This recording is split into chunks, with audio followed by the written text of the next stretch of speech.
Welcome. In this video I will show you how to record slow motion video on Samsung Galaxy S25 Plus smartphone. First, open the camera application on your phone, then select more to open more modes, and in this mode selection you're gonna have to select slow motion. Then to start a video recording, tap this icon right here and proceed by recording a video. And now let's check the result.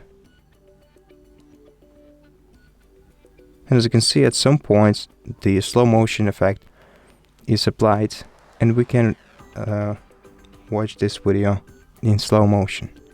And so that's how you do it. Thank you for watching this video. If you liked it, please consider subscribing to our channel, leave us a like and a comment below, and I'll see you in the next one.